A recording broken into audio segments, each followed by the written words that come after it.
What does an ancient reef, the highest point in Texas, and Lyndon B. Johnson have in common? All three contribute to the exciting wonder that is Guadalupe Mountains National Park.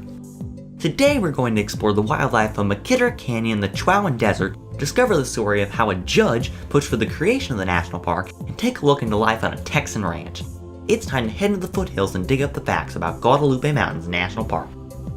Wildlife is an essential part of our national park system, and Guadalupe Mountains is full of amazing creatures that inhabit the park's many different habitats. Roaming the Chihuahuan Desert are reptiles like the western diamondback rattlesnake and the collared lizard, along with smaller creatures such as scorpions and tarantulas.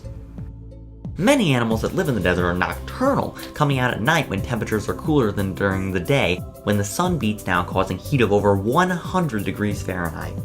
Animals are also plentiful in the many streams that wind their way across the landscape, including the many waterways in McKitter Canyon. Rainbow trout and long-eared sunfish can be seen swimming in the rivers and springs in the park, and occasionally a Rio Grande leopard frog can be seen basking in the water of small pools. The mountains also offer a wide variety of wildlife, including fox, bears, elk, and mountain lions. Above the land soars the turkey vulture and red-tailed hawk, patrolling the skies for their next meal. These creatures all serve different purposes within the park's ecosystem and were a large part of the daily lives of the Apache people, who fled to the Guadalupe Mountains after war with their neighboring Comanche people forced them to retreat and find shelter. The Apaches used the land wisely, valuing the agave plant in particular for its many ceremonial uses, as well as its ability to be harvested as food. However, a series of well-fought battles between the Apaches and a group of soldiers known as the Texas Rangers forced the Apaches to leave the land, which began a new page of history for western Texas. Two ranches on the property, Frijole and Williams Ranch, show how Americans, like the Apaches, also used the land to their advantage. Frijole Ranch had a few tenants before its first major resident, John Thomas Smith, moved in 1906.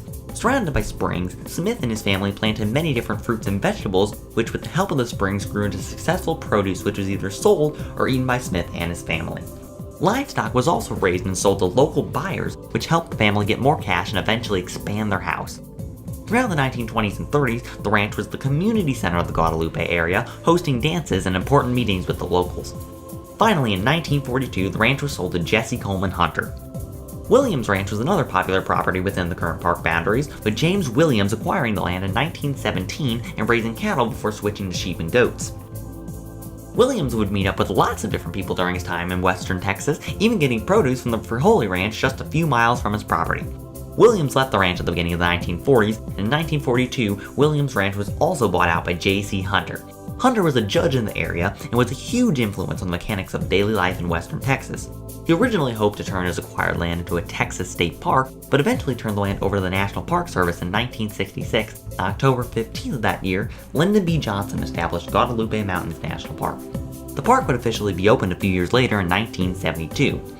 History and nature provide many places to explore the wonder-filled past of the Guadalupe Mountains, and the Frijole Ranch, which is now a history museum, is a great place to explore interactive exhibits about the ranch and its local community. However, possibly the most famous attraction in Guadalupe Mountains National Park is Guadalupe Peak. Standing at 8,749 feet, the highest point in Texas requires a 4-mile one-way hike to reach the summit, but the view is a rewarding one, showing deserts, canyons, and forests all in one panoramic vista. The hike to the summit also reveals the geological story of the park, with the Guadalupe Mountains as well as several other mountain ranges in the area being part of a huge underwater reef called the Capitan Reef about 250 to 300 million years ago. The reef was eventually buried, but around 20 to 30 million years ago, plate tectonics caused buried portions of the reef to re-emerge as mountains and expose ancient fossils of now extinct life dating from the Permian era around the time when Capitan Reef flourished. Mountains like El Capitan and Guadalupe Peak are two great examples of the emergent reef, and one can ponder what the landscape might have been like all those years ago.